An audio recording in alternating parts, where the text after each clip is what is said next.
Hi, I'm Jane Julian. I'm one of the programmers for the doc features for Woods Hole Film Fest, and we're super excited to have this Q&A with Christopher Smith, the director of Currency, and also someone from Woods Hole, Simon. Can you say your last name? Thorrold?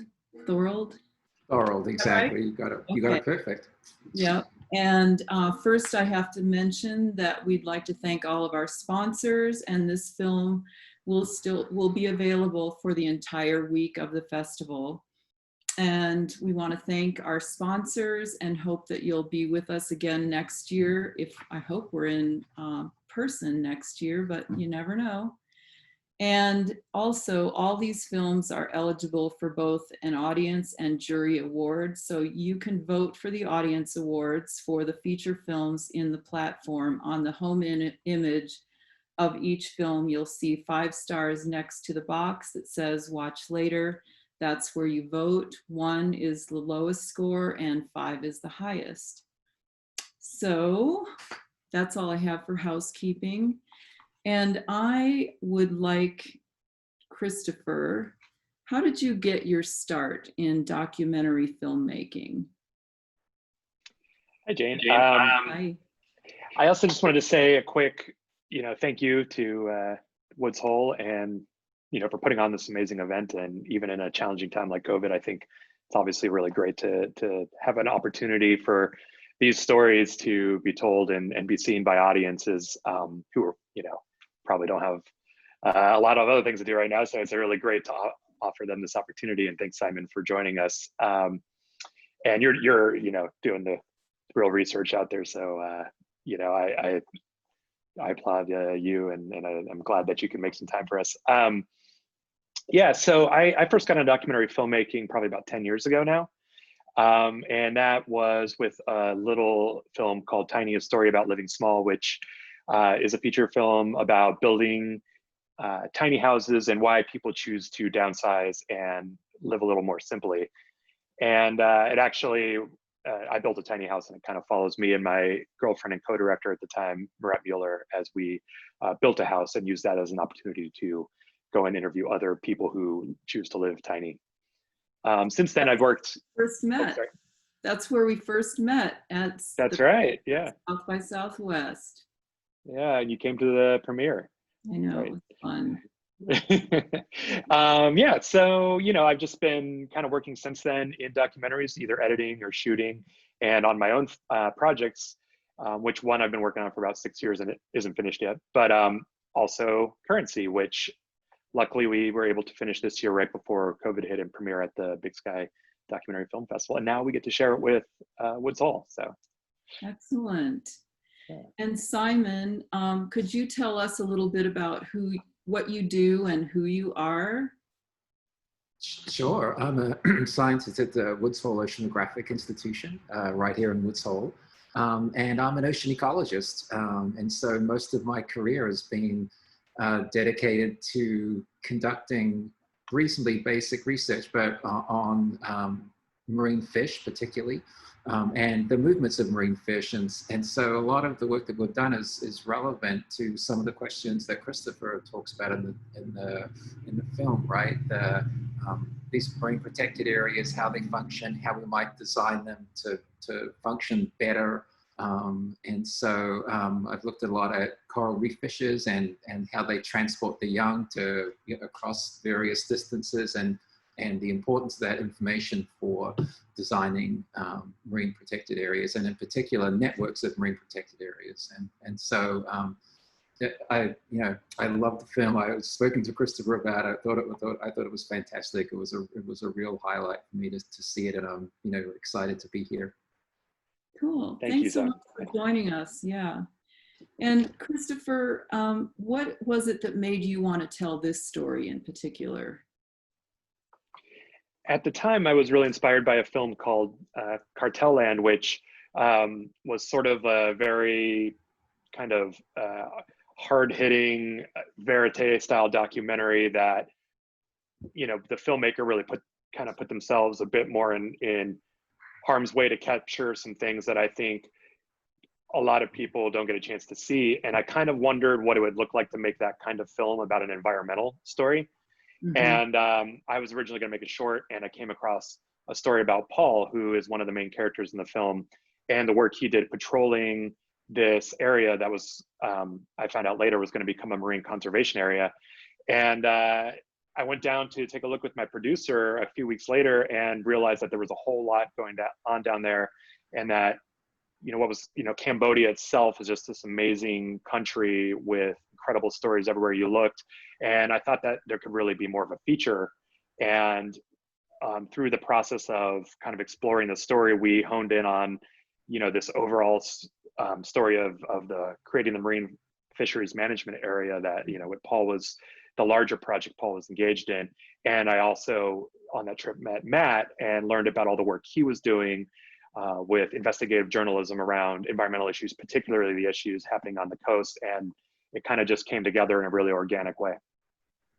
I really loved those two central characters. It seems like you lucked out with those perfect, the investigative journalist and then this passionate conservationist that he himself had fallen in love with Cambodia. And was it difficult to get a hold of Paul? Because I know that opening scene where you're or I guess maybe Matt's following him through the jungle, and it reminded me so much of Colonel Kurtz in Apocalypse Now when they're trying to find him in the jungle. Can you talk about that a little bit? Sure, definitely. And it's funny that you mentioned that, because from the beginning, my mind immediately went to Apocalypse Now.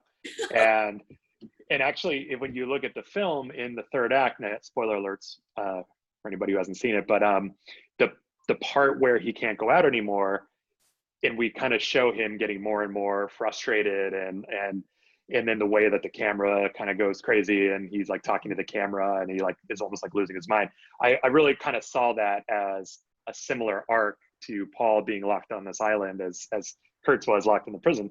However, luckily Matt did all the hard work in terms of, getting Paul to open it up and be more communicative with journalists in the outside world. So I got to give Matt a lot of credit for that.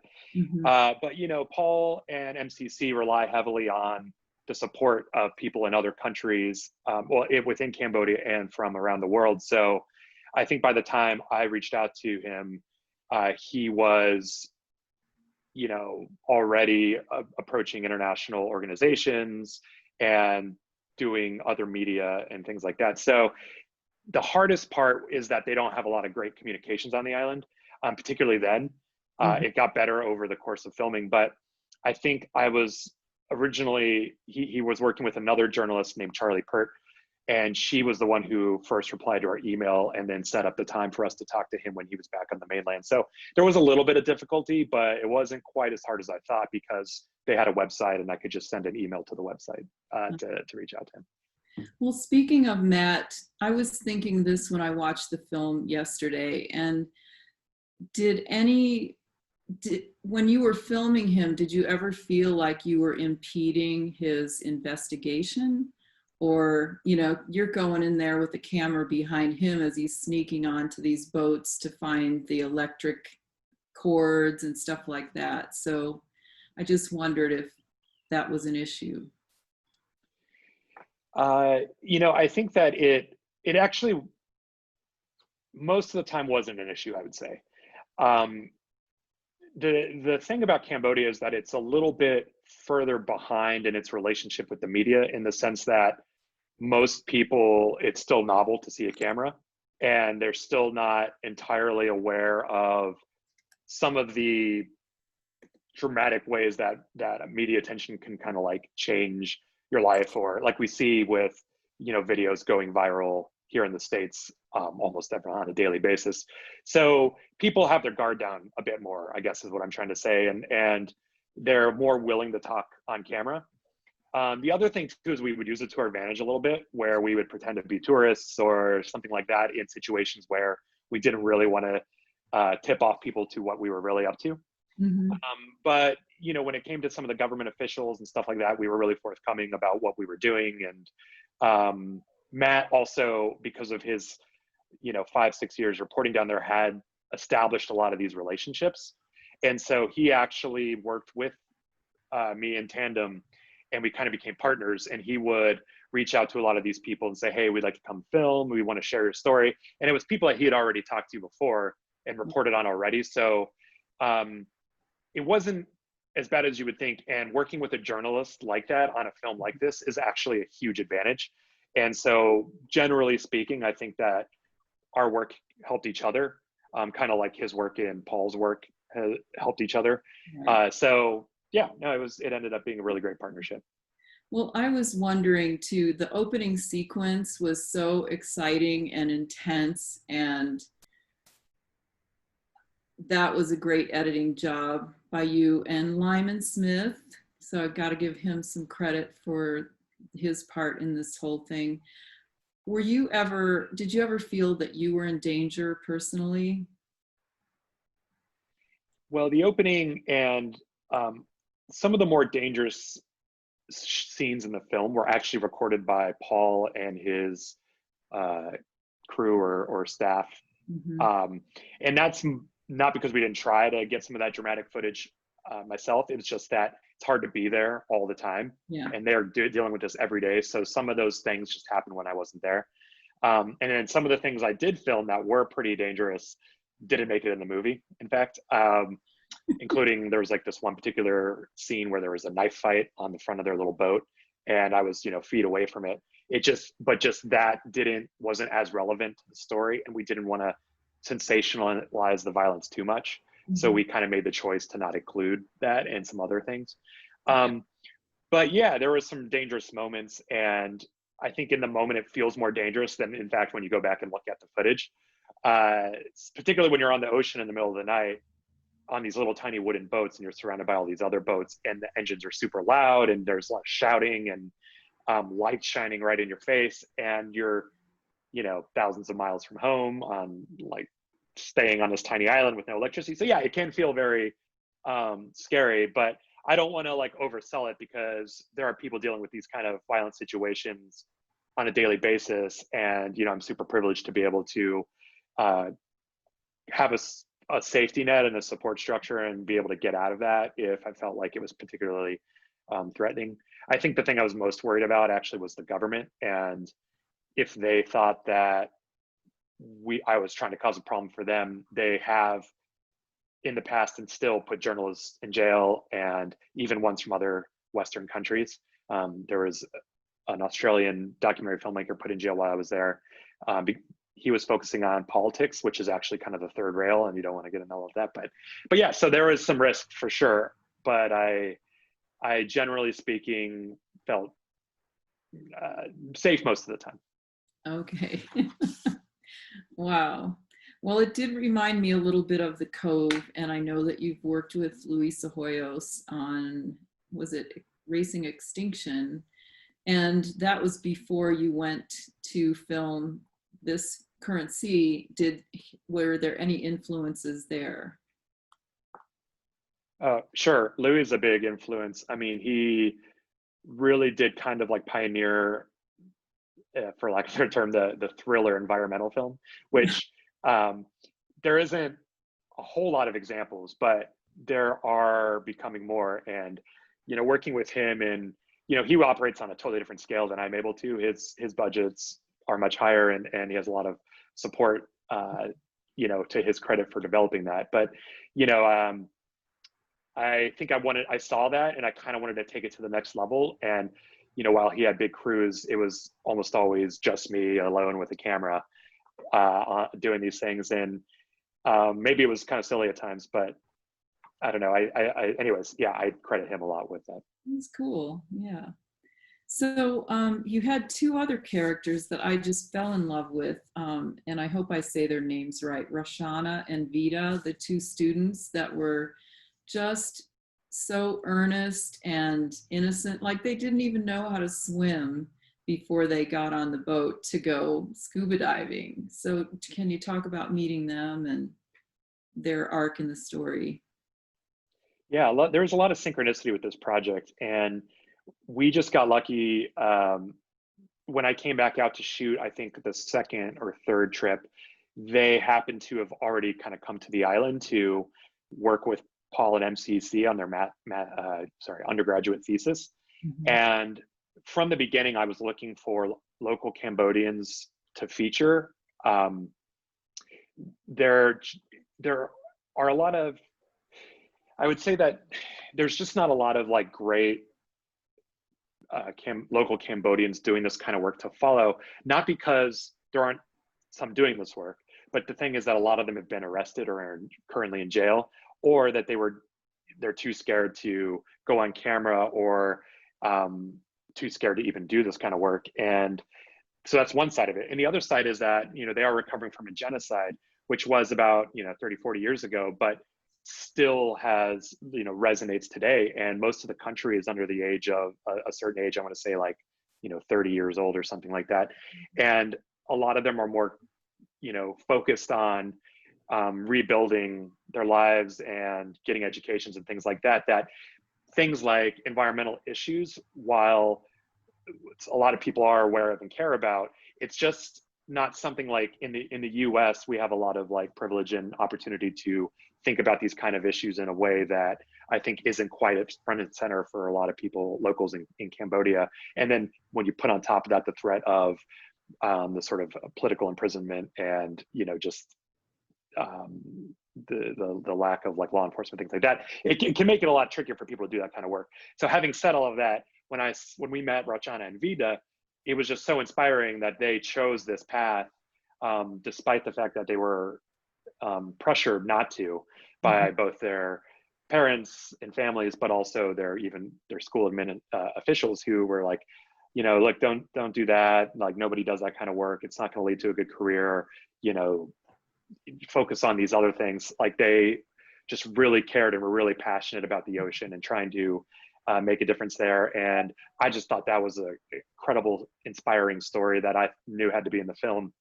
And yeah, so they were willing to do it. And I honestly think that they really made the film, and like without them, it would have been a different story and not nearly as good. So it had a softening kind of effect, I guess, just having them there. But you do point out when Matt goes to the journalist class at college, and nobody wanted to be an investigative journalist. So anyway. Yeah, that was something that we wanted to include because, I'm very sensitive, as a lot of filmmakers are, to making films in foreign countries with white people and Westerners at the center of them. And we just wanted to show the realities of what it means to be an investigative journalist in a lot of these developing countries. Environmental journalists, like hundreds have been killed over the last, and activists and journalists over the last, 10, 20 years. And it's a real dangerous choice for a lot of these people. And as you can see from that classroom scene, that the people in the country know this, and it just dissuades a lot of people from getting into that line of work. So we thought that was an incredibly important thing to show. Really cool.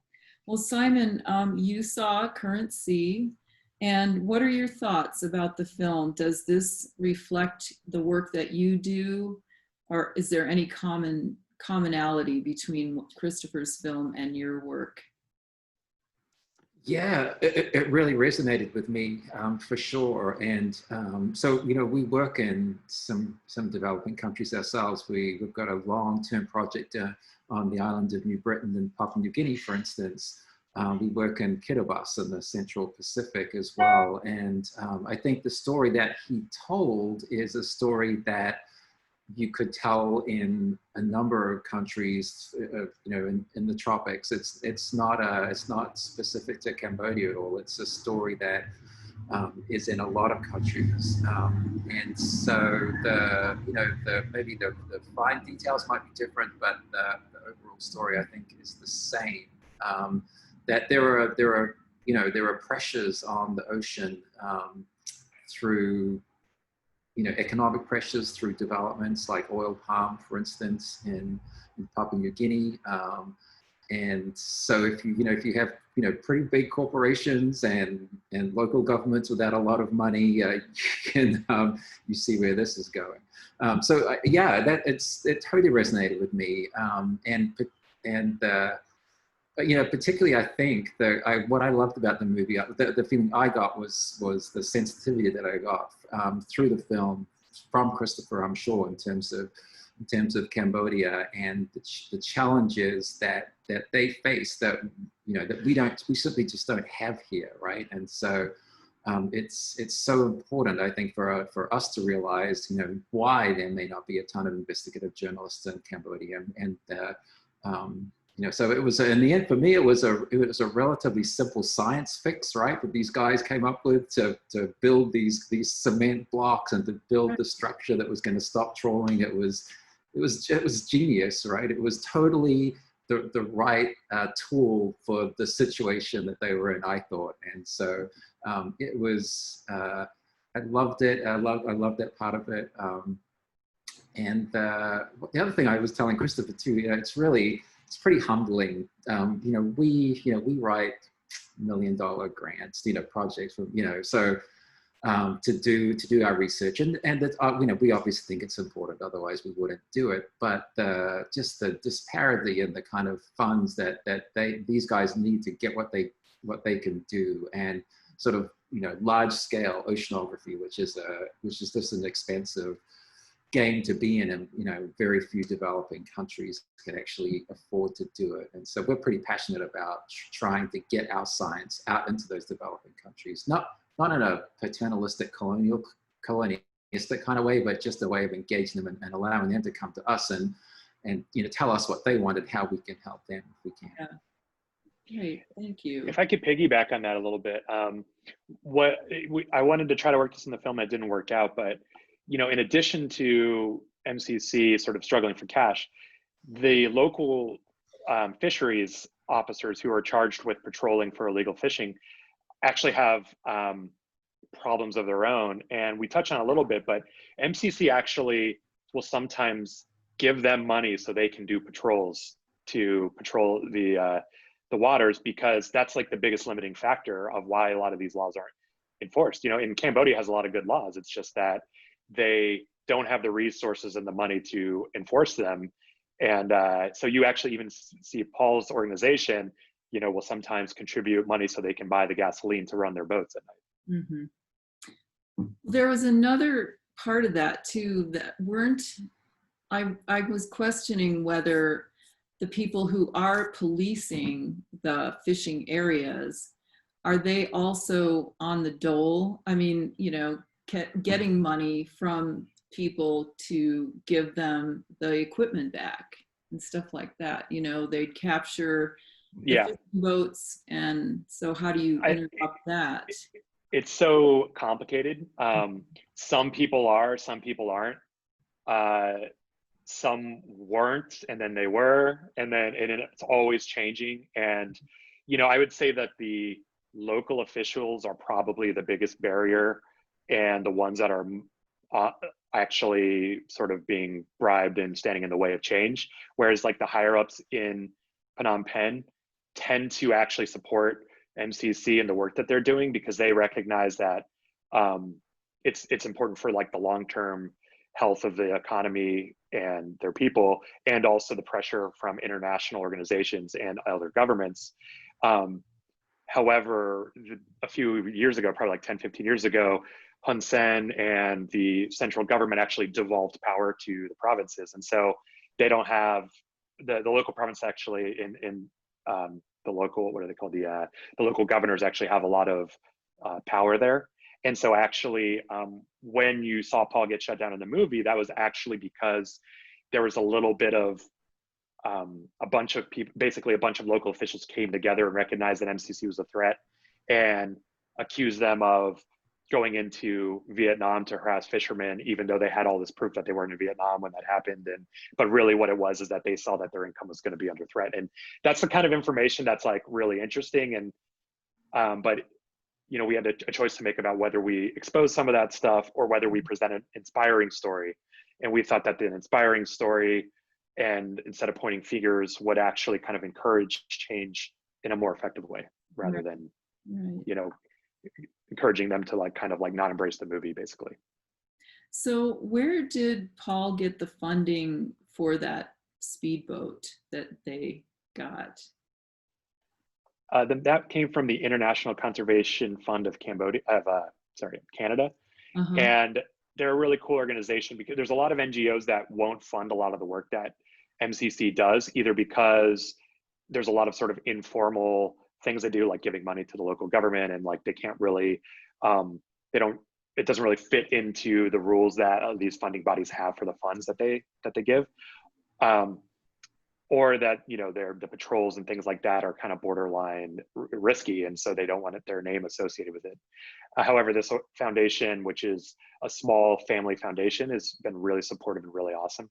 They, in fact, actually were a contributor to the film, for full disclosure. Not like they gave, you know, a relatively small amount of our budget, but it was at a crucial time, and, you know, yeah, so I appreciate their work. Yeah. Well, that scene where he's on his laptop kind of begging for funding from that guy who means well, but can't come through with the money, and then to have the electricity go out at that moment was just heartbreaking. That was actually, I didn't want to put it in the film, but that was actually Leonardo DiCaprio's Ocean 5 Foundation. Oh, and yeah, and they were a kind of a good example where they were just, I think that it was a little too like controversial for them to be a direct supporter of, but they were considering it for a little bit there. Bummer. Well, I loved when they did get that boat out there, and I loved that Asian pop song that you played along with that footage. That was just so joyful and fun. How did you find that song? Well, so actually that's a long, interesting story, but that was a song by an artist called Pan Ran, and she actually was killed during the genocide. So before the genocide, Cambodia had a very vibrant pop culture, and that was a surf song from back then. Mm-hmm. And we found it, there was a documentary made about old Cambodian music, and this guy happened to go on a trip in the 90s through Cambodia and found all this old music, and this indie label here released it, and then they made a documentary probably like 5-10 years ago about it, and that was actually from the soundtrack.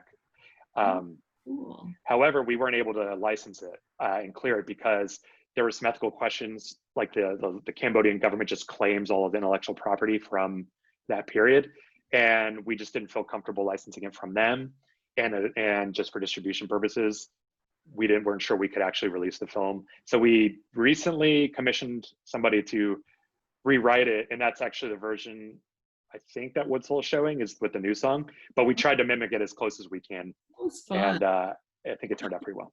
So. I know. Well, Simon, is there anything you'd like to ask Christopher, or vice versa? I'd like you guys to have some chat if you'd like. I have a question for you, Simon, if you don't mind. Sure. Yeah, so you're more familiar with marine conservation areas, and can you talk a little bit just about why they're necessary and the theory of change with them? Yeah, well, I think that they're necessary in some sense because while the ocean, you know, has a number of problems.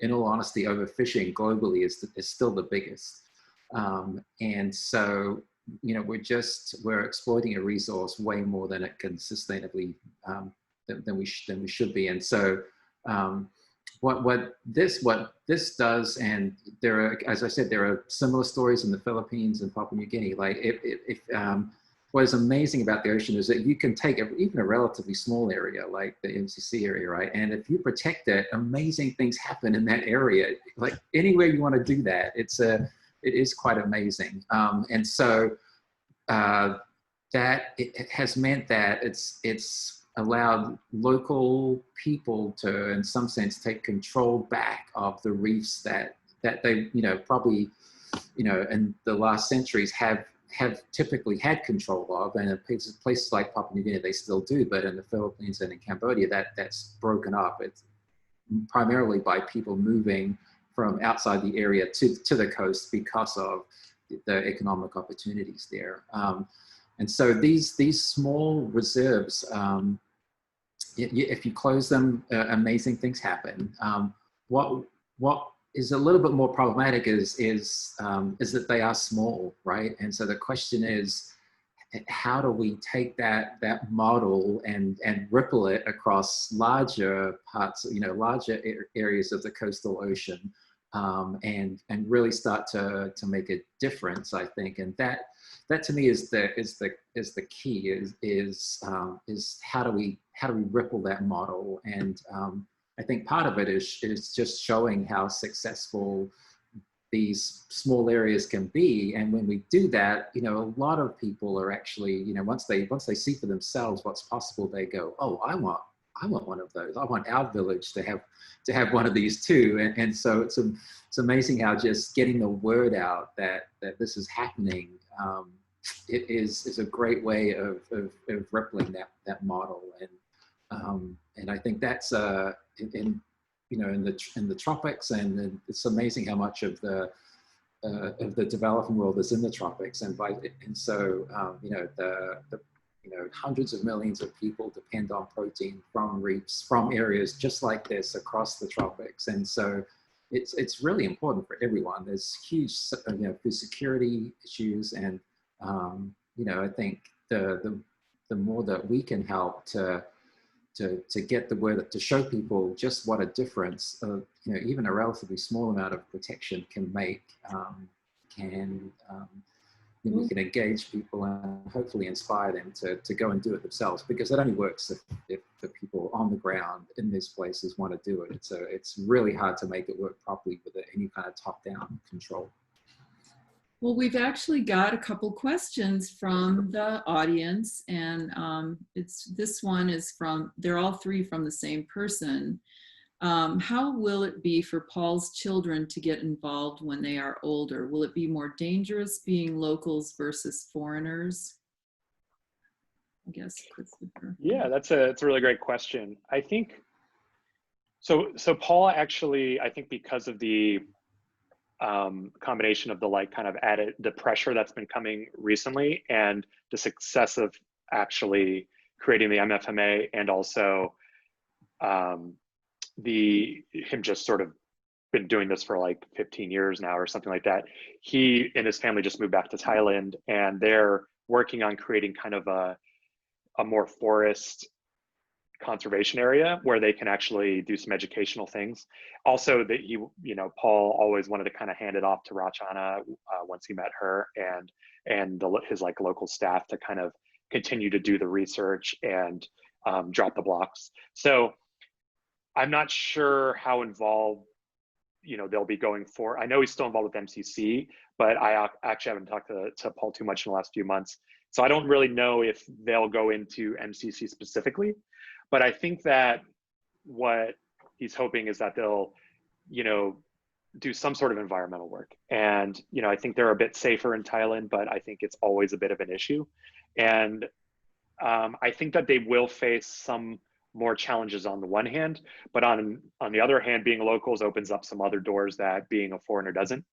And, people are always suspicious of Paul's motivations, being a barang, as they call them in Cambodia. And we came across that over and over again. But it does also offer you a certain amount of protection.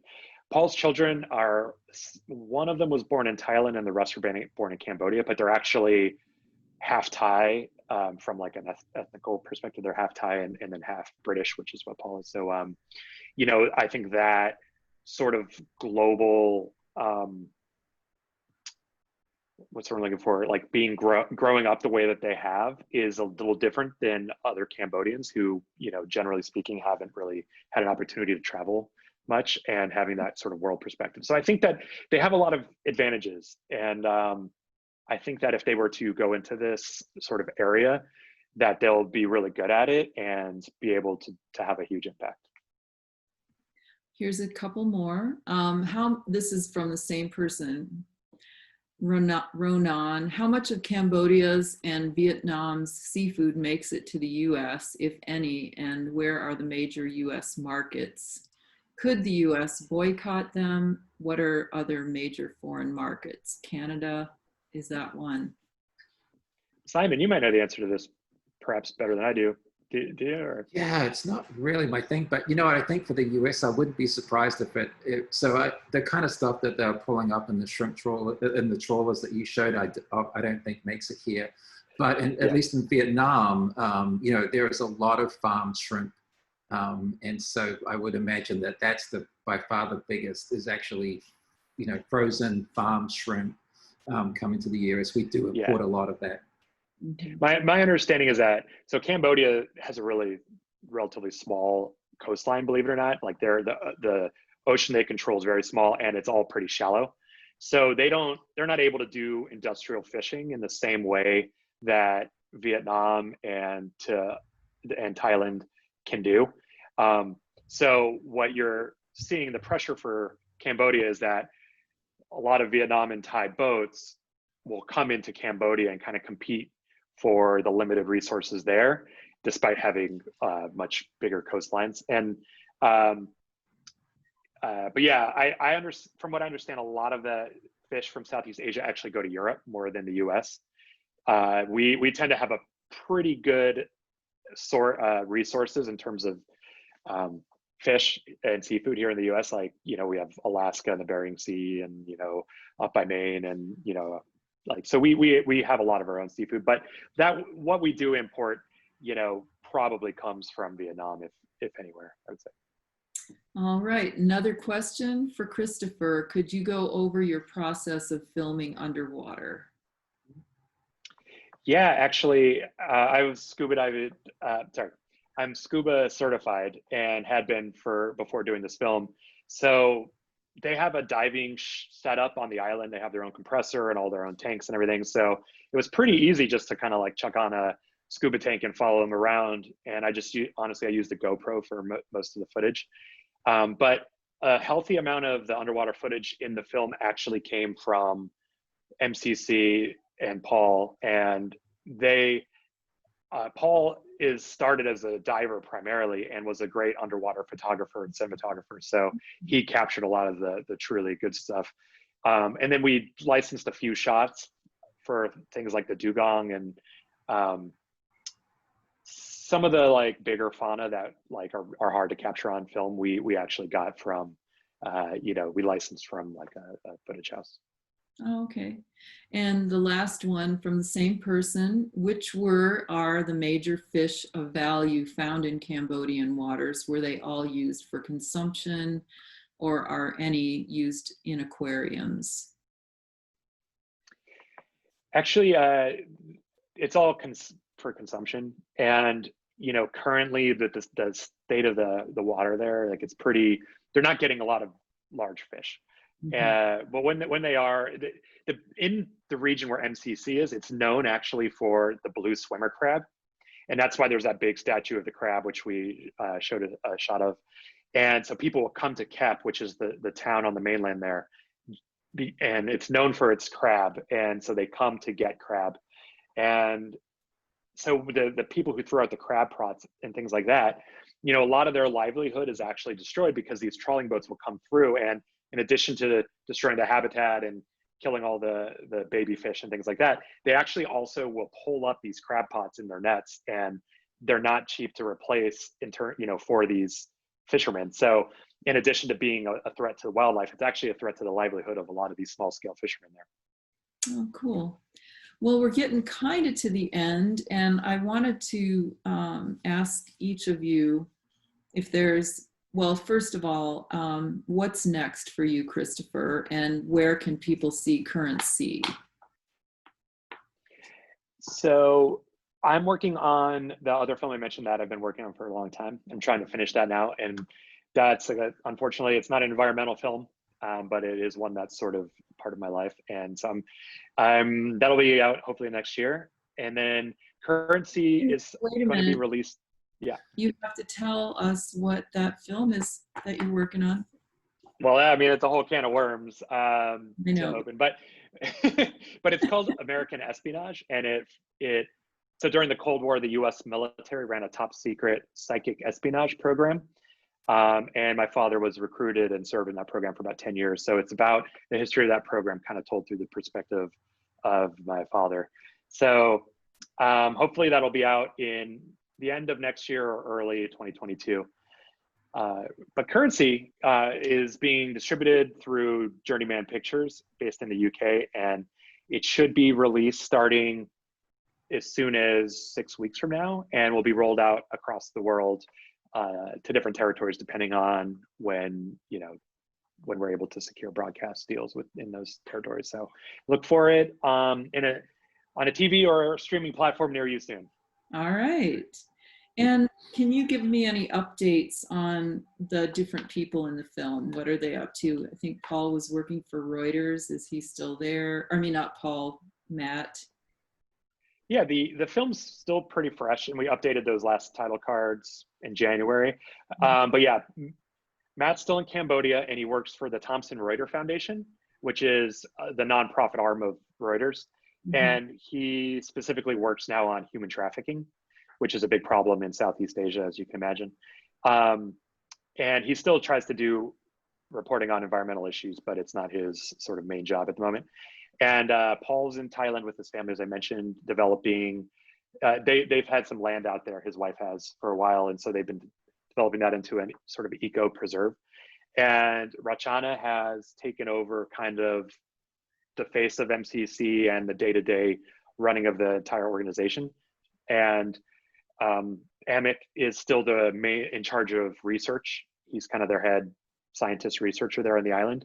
And there's this woman named Sarah Tubbs, and she's amazing. She actually runs something called the Marine Mammal Research Program or something like that. And they've set up basically a full-time program studying the Arawani dolphin, which is endemic to the area. And they are monitoring how well those dolphin are coming back with the formation of the conservation area. So they're all still doing amazing things. Oh, Vita published that book that we showed in the film through a nonprofit, but I believe it's being translated into other languages now, and she's working on a new one. Cool. Well, I wanted to bring up the fact for other filmmakers out there that may be watching this, that Christopher had this film pretty much ready to go, and it was trying to get into festivals last year. And unfortunately, there were two other films similar to Currency and just kept getting ejected. So I just want to say how excited I am that you finally have landed this out in the world for all of us to see. Really proud of you, and glad that it's making the rounds now. So congratulations. Well, and thank you very much, and thanks for Woods Hole for screening it. It's actually kind of hard to get people to pay attention to stories that are happening in developing countries, and so I'm always touched when a festival's willing to highlight these like lesser told stories. So thanks. And okay, go ahead. Yeah, I just wanted to also say thanks to Simon for doing the kind of work you do, because I mean, it's can be a thankless job in a lot of ways, and I'm sure, and it's hard to convince people that these things are important and to change their behaviors and things like that. And Simon, any parting words for our audience about what the work you do and Christopher's film? You know what, I would just say that I think it makes the point that we've been trying to make for a while, that we've got the next 10 years are going to be the most important in terms of ocean conservation over the next 200 years, probably, that we still have a wild ocean. But it's not going to last unless we all kind of act to do something to save it. And so I just encourage people to get involved, to do what they can. And I want to thank Christopher for bringing this to all of our attentions, because we honestly, we need more films like this. We need our collective conscience to be raised on ocean issues, and I'm super grateful that he did it. And as I said, I love the movie, and congrats to Christopher, and it was fantastic. Well, and thank you so much. I just want to say one last thing, that we should of course be thanking all the work that MCC and Matt and the people like them around the world do, because they're on the front lines of this every day, and really the ones that are sacrificing a lot to make a difference. So I wanted to acknowledge that too. There is one question here, and the same person wanted to ask, what is the book? Did you mention a book in this? I didn't catch that. Okay, well, that will remain unanswered. Oh, yeah. I think Vita's book. Oh, yeah. Yeah, it's the title's in Khmer, but it essentially translates to The Girl in the Prohibited Forest. And I don't know if it's available in the US. I could look. If somebody wants to reach out, you can go to our website at currencyfilm.com and send us an email through that. And I could do some research and figure out if you can get a copy of it somehow. And this person who is super curious, our one and only questioner, would it be possible to share this film with Earth Echoes International Youth Summit perhaps next summer? He or she is an employee of Earth Echo, and I can send you the email address, Christopher. Sure, and you could also reach out through the website. We have an email form there, or I think there's also an email that goes to me on there. So feel free to swing by there, and we have a Facebook page as well. And I'll get those messages as well. And yeah, I mean, we are always looking for opportunities to increase the impact of the film and get it in front of more audiences. So we would love to do something like that. All righty. Well, thank you both so much for joining us today. And thanks, Jay, for getting us all on screen. And I do want to thank Woods Hole Film Fest. I believe this is the last Q&A of the festival, but there is an after party with harpist blues legend James Montgomery at Woods Hole Film Festival Facebook page at 10 p.m. So thanks again. So good to see your face, and good luck. Yes, thank you. And thanks, Simon. Thanks everybody for checking out the film. Thank you. Sure. Thank you. Thanks, Jay.